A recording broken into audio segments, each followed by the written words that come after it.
Good morning, all. Today's our topic is a cranial cavity. Now, introduction. Cranial cavity, the highest placed cavity, and contains the brain, meninges, venous, sinuses, all cranial nerves, and four petrosal nerves, and part of the internal carotid artery and a part of the vertebral artery. Beside the special sense, the anterior branches of middle meningeal artery lies at the Tyroine and is prone rupture resulting in extradural hemorrhage. Cranial cavity here the its contents the vertex upper wall of a cranial cavity is called the vault. It is uniform and smooth, and the base of the cranial cavity is uneven and uh, present three cranial fossa, anterior, medial, and posterior, and lodging the uneven base of the brain. The cranial cavity contains the brain and meninges, the outer dura mater, and the middle arachnoid mater, and the inner pia mater.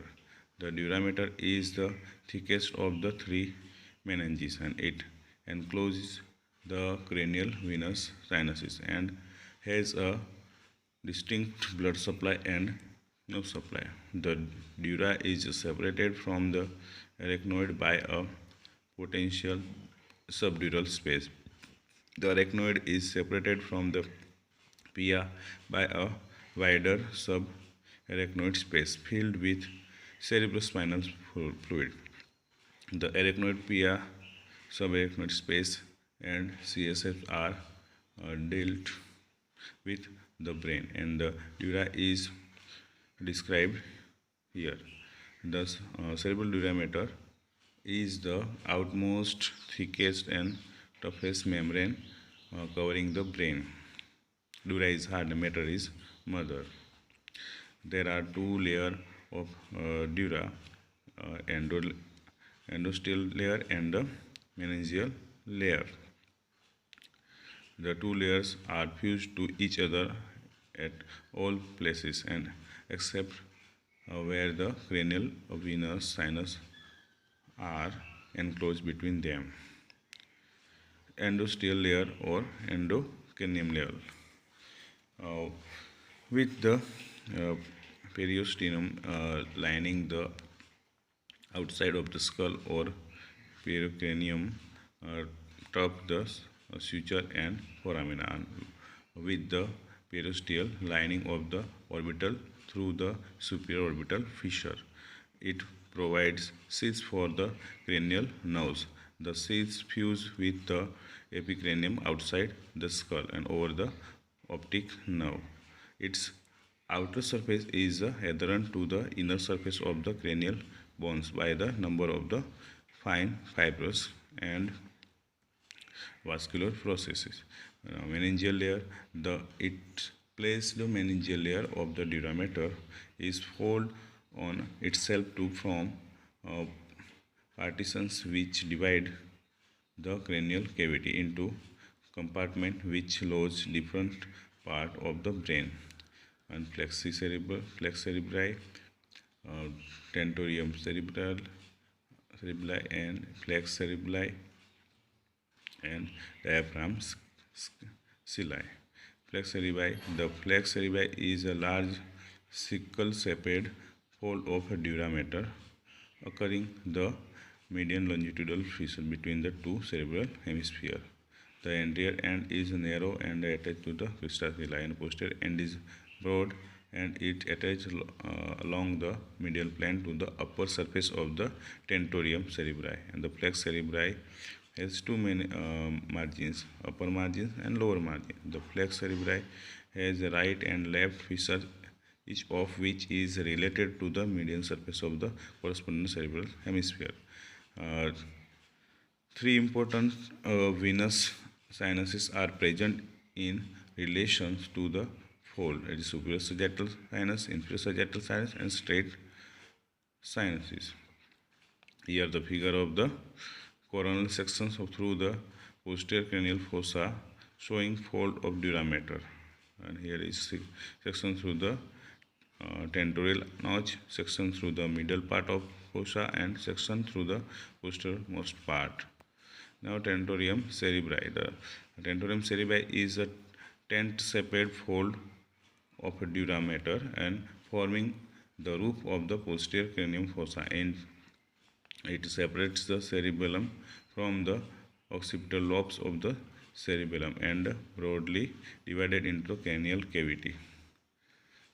And the tentorium cerebri has free margin and attached margin. The anterior free margin is U-shaped and free, and its ends of the U are attached anterior to the anterior clinoid process. The trigeminal or Michel's cave is a recess of a dura mater and present in relation to the attached margin of the tentorium. It's formed by evacuations. The free and attached margin of the tentorium cerebri close each other near the apex of the petrous temporal bone.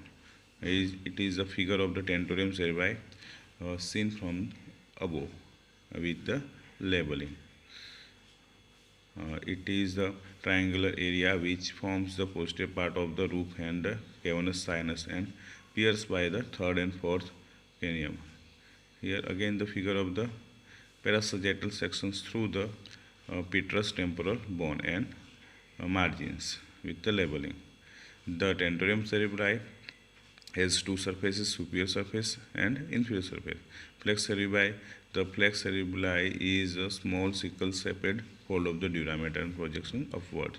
The base of the sickle is attached to the posterior part of the inferior surface of the tentorium cerebri in the medial plane, and the apex is sickle is frequently divided into the two parts, which lost the sides of the foramen magnum. The posterior margin is convex and attached to the internal occipital crest and diaphragm celli. The diaphragm celli is a small circular horizontal fold of the dura mater forming the roof of the hypoglossal fossa. Anteriorly, it attaches to the tuberculum celli and posteriorly attached to the Rhodes celli. The diaphragm is contained aperture through which the salt of hypophysis cerebri process. And this is the figure of the diaphragm celli as seen in the sagittal section through the hypoglossal fossa and blood supply. The outer layer is rich vascular, inner marginal meningeal layer is formed fibrous and required little blood supply. The vault or super tentorial space is supplied by the middle meningeal artery. Anterior cranial fossa and dura lining is supplied by the meningeal branches of the anterior ethmoidal and posterior ethmoidal and ophthalmic arteries. The middle cranial fossa is supplied by the middle meningeal and accessory meningeal and internal carotid artery. The posterior cranial fossa is supplied by the meningeal branches of the vertebral and occipital ascending to the pharyngeal artery. And now supply dura of the vault has only a few sensory nerves which lies derived mostly from the ophthalmic division of the trigeminal nerve. Now, and the second, the dura of the floor has a rich nerve supply and quite sensitive to the pain. And first is the anterior cranial fossa is supplied mostly to the anterior ethmoidal nerves, and middle cranial fossa is supplied by maxillary nerve, and the posterior cranial fossa is supplied by the recurrent branches for the first and second, third cervical spinal nerves.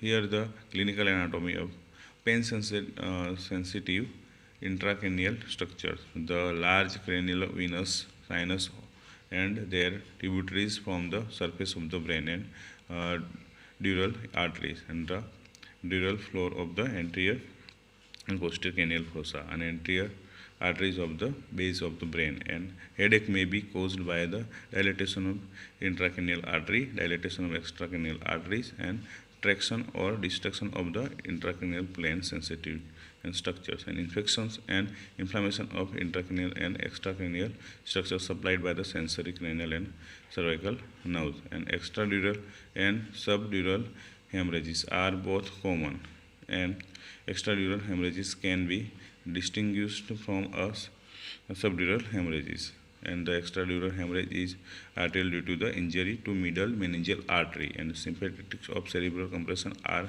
that in the extradural hemorrhage, and it in a extradural hemorrhage paralysis first appear in the face and then spread in the lower part of the body, and the extradural hemorrhage is no blood in the CSF, and while it is a common feature of the subdural hemorrhage.